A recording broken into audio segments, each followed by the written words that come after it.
Gamberge. Salut ma star, bienvenue dans ma petite émission de Henoun. Comment tu t'appelles? Quel âge tu as? Où est-ce que tu es né? Est-ce que tu peux me parler un peu de ton enfance, etc. Ouais, yes. Alors du coup, je m'appelle Vignard, j'ai 29 ans.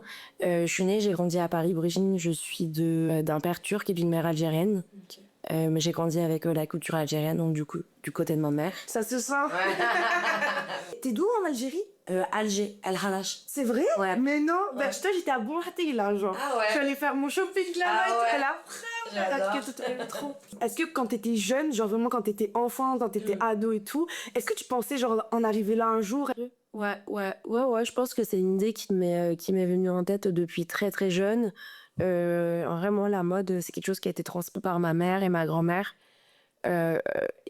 Et direct, en fait, très jeune, j'ai été dedans. Et je pensais pas que j'allais monter cette ma côte, mais j'ai toujours eu une attirance. Ça a toujours gravité autour de moi. En fait, si tu veux, ma grand-mère, elle est arrivée d'Algérie, après l'indépendance. Et en fait, c'était une femme. Elle était déjà genre divorcée, donc ce qui était très rare, tu vois. À l'époque, on est dans les années 60, en fait. Divorcée avec 2 filles. Son mari était décédé, donc mon grand-père est décédé en Algérie, donc elle est venue ici. Et en fait, elle a commencé à bosser dans le journalisme. C'est par le vêtement, en fait. Sa manière de s'exprimer, comment elle s'habillait. En fait, c'est ça qui a fait ces 2 facteurs qui ont fait qu'elle a pu être prise dans cette boîte, tu vois, et bosser en journaliste, quoi.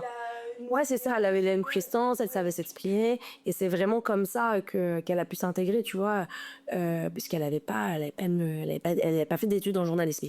Surtout que femme, à cette époque-là, femme racisée, femme seule, et surtout dans le cadre géopolitique, en mode, ça n'avait pas tout bien vu. C'est dingue. Donc en vrai, Elle était vraiment super, ouais, vraiment. franchement, ça fait plaisir. Est-ce que tu peux genre, un peu me parler de la jeunesse de ta marque, dans le sens, genre, qu'est-ce qui t'a poussé? Bon, déjà, est-ce que tu peux me parler de ta marque? Ouais, bon, ok.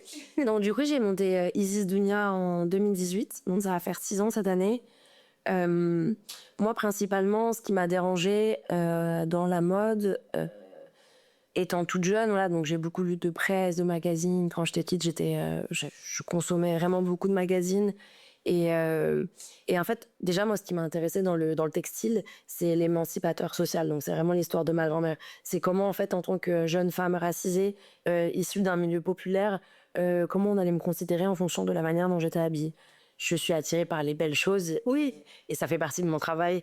Mais voilà, c'est vraiment c'est l'axe principal de ma marque, enfin de ce qui m'a amené en fait à créer cette marque-là. Donc c'est vraiment ça. La deuxième chose qui s'est amené à moi, c'est l'appropriation culturelle. C'est comment en fait ces marques s'approprier nos cultures en fonction de la tendance. Moi, je me rappelle, j'étais jeune, j'étais folle de Grazia, Vogue.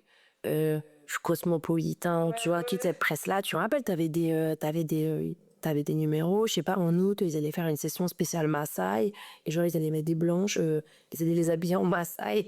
Personne qui disait rien à l'époque. Mais ça, c'est un truc de fou, parce que de nos jours, genre, on a limite oublié, tu vois, on a grave normalisé, parce que bon, c'est devenu tabou de faire ce genre de choses, un peu, ça s'est renversé, tu vois, et tout.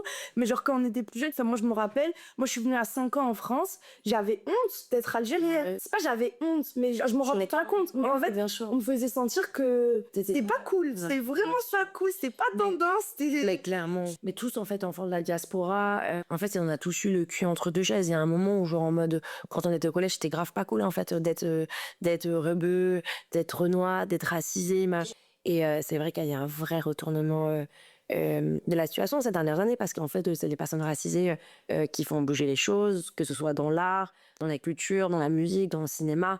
Et en fait, on reprend nos droits, finalement, et c'est bon. Ce retour, ben, il faut être acteur dans le sens, il faut que ça profite aux personnes racisées. Bien sûr. Faut pas le laisser, genre, cette tendance et tout, être volé par les blancs, enfin, je faut dire ce qui est. Tu vois, le dernier truc, là, que j'ai vu, c'était le truc des claquettes. Je sais pas si t'as vu. Et voilà. Vraiment, on était Moi, ça m'a fait très, j'ai dit, c'est aussi bizarre. Franchement, tout m'est passé claquettes, là, quand même. Ça, tu vois, c'est typiquement le genre de choses qui m'a amené en fait à réfléchir à Isis Dunia. Ça, c'est l'exemple moi-même en fait. C'est en fait à quelle heure tu te permets Mais il y a eu beaucoup de scandales, tu vois. Tu vois, sur Diet Prada ou sur là, c'est genre, genre Dior en 2016, qui va choper les motifs des Amérindiens qui se sont fait exterminer parce que, en fait, une des stylistes, elle a trouvé ça joli, elle a pris, elle a machin, et en fait, tu te fais des millions. Et en vrai, ça, les claquettes, ça n'a pas, en vrai, ça nous appartient déjà aux personnes racisées, pas que à nous les Arabes, ça appartient aux Indiens, bref, que personne n'est de couleur. Donc, vu que c'est global, il y a personne qui peut aller leur réclamer hey, les gars, vous faites quoi là en fait, ça nous appartient. Mais c'est comme ça qu'ils sont encore plus forts et qu'ils foutent encore plus le scène sur la question de l'appropriation culturelle, genre en mode je trouve que c'est une question ultra compliquée parce que qui a quoi, qui a quand, enfin, tu vois, genre c'est vrai que c'est compliqué, mais après il y a des trucs genre tu vois, tu vois ces claquettes, moi je vois ma mère en bled avec, donc je suis là, j'ai jamais vu la daronne de ma collègue Mathilde avec ses claquettes, tu vois, genre. Non, mais tu sortais comme ça à l'école, tu faisais chose pas, je crois, des clochards. Ouais, clochard, genre choc de. Ouais. Faut dire skier. Est-ce que tu peux me dire c'est quoi ta meilleure expérience, ton meilleur souvenir en rapport avec Isis Dounia? Les moments que j'ai préférés le plus chez Isis Dounia, c'est les moments où en fait je fais des workshops. Ok. Donc j'ai été invitée par pas mal d'écoles, notamment des plus grandes écoles de mode à Paris, qui est publique, donc qui est gérée par l'État, qui s'appelle l'école Duperrey, je sais pas si tu connais. C'est marrant parce que d'ailleurs à l'époque, moi je m'étais quand j'avais bossé, bah tu vois, chez Claudie Pierlot, donc c'est un des seuls jobs que j'ai fait dans la mode, quoi, au retail. J'avais mitonné mon CV et je m'étais diplômée de cette école-là. Ok, Ouais, ça. Il avoue vraiment. il avoue qu'il est bon. Et du coup, il m'avait invité à faire une intervention là-bas, sur le recyclage, bien sûr. Au moment où je fais des workshops, tu vois, dans le 93, des personnes en fait, issues de milieux populaires et en fait, pour moi, qui vient de ça, forcément, c'est un.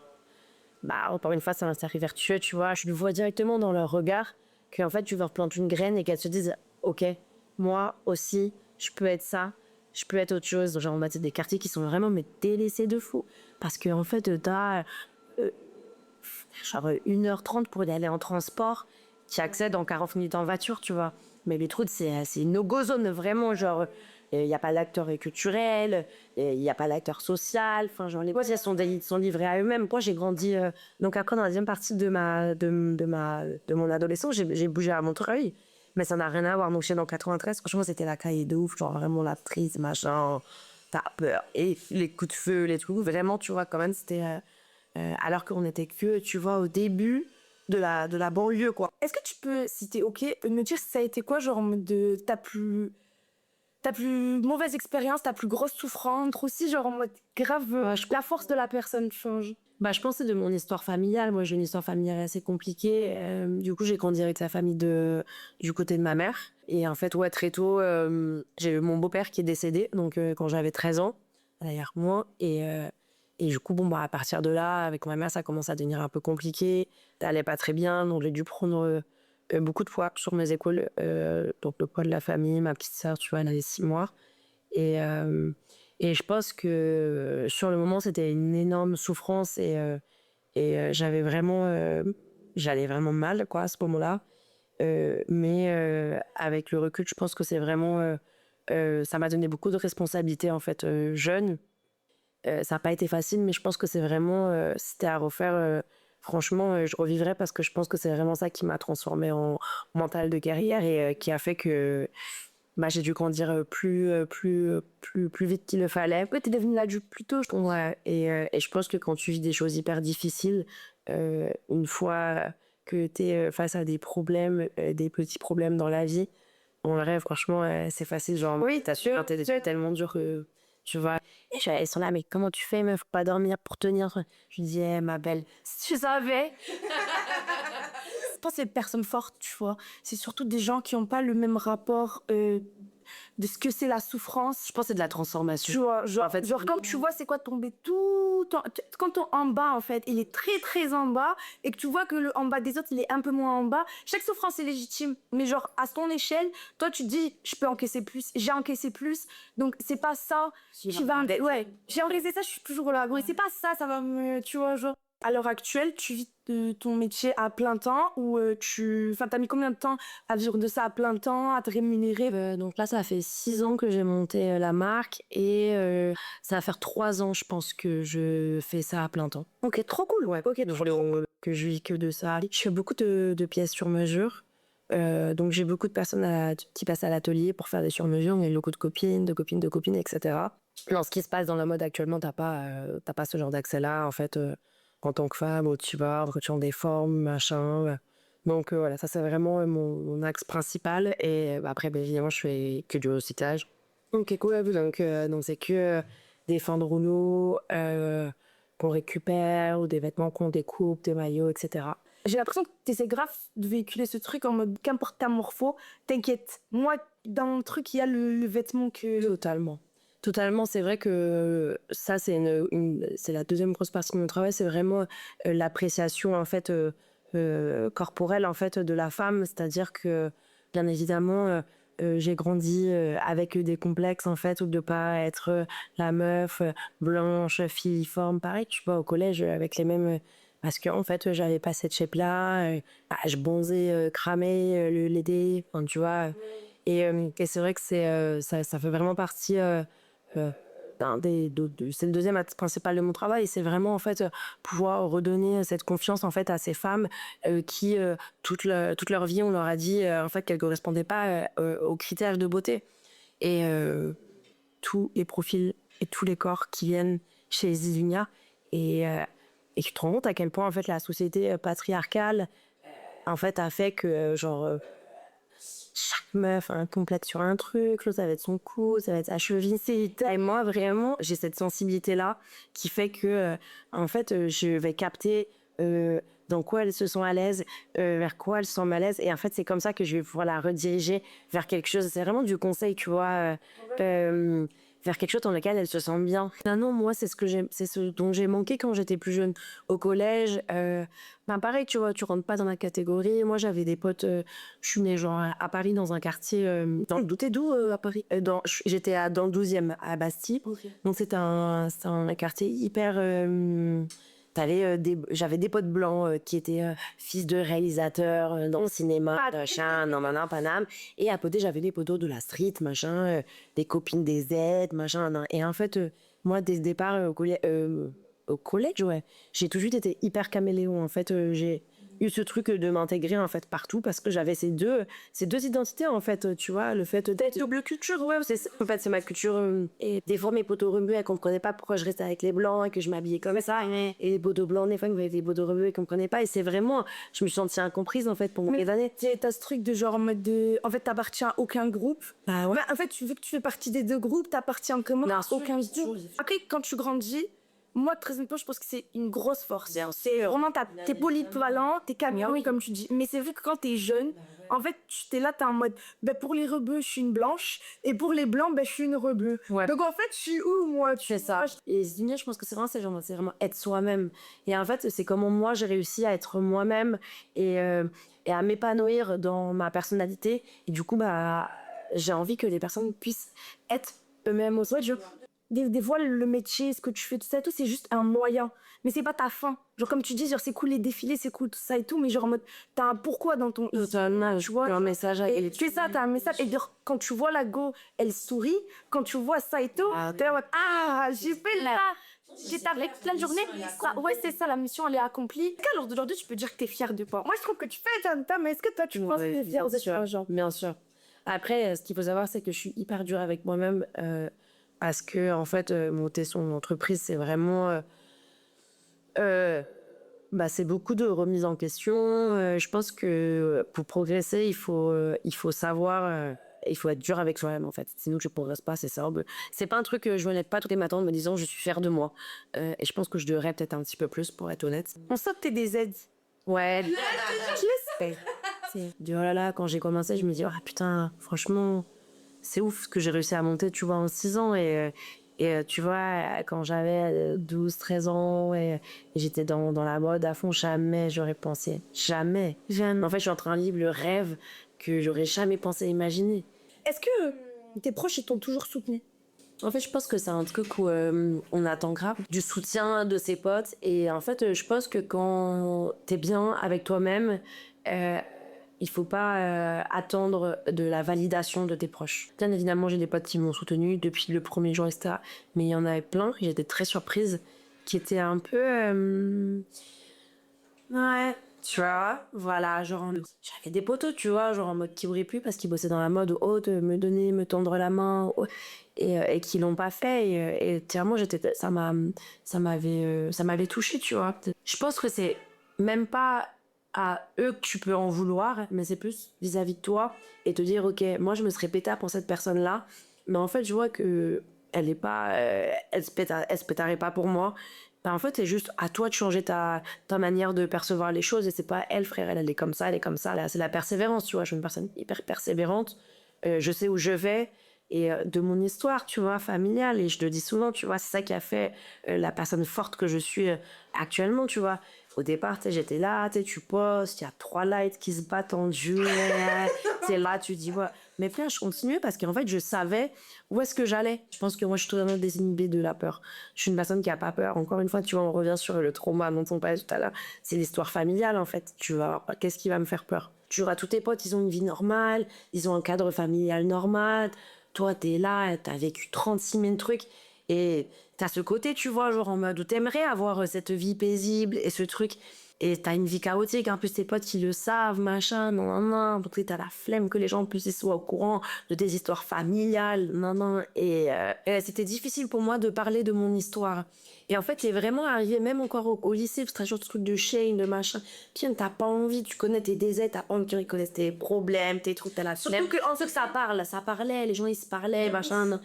Et c'est vrai que tu vois, c'est vraiment arrivé genre en mode à la vingtaine. Notamment, j'ai une pote qui a fait, je pense que ça a été un des déclics aussi, qui avait fait un film, qui est un film documentaire. Et en fait, c'est un film où elle suit ses potes, tu vois, ses potes parisiennes. Et au début, moi, j'avais grave du mal avec la caméra et tout, mais c'était ma strap de ouf. Et puis, il y a une scène dans le film où je parle vraiment, tu vois, genre en mode de ma mère, de la relation avec ma mère et tout. Et je pense que de le voir, en fait, au cinéma, tu vois, elle a fait genre je sais pas combien de projections.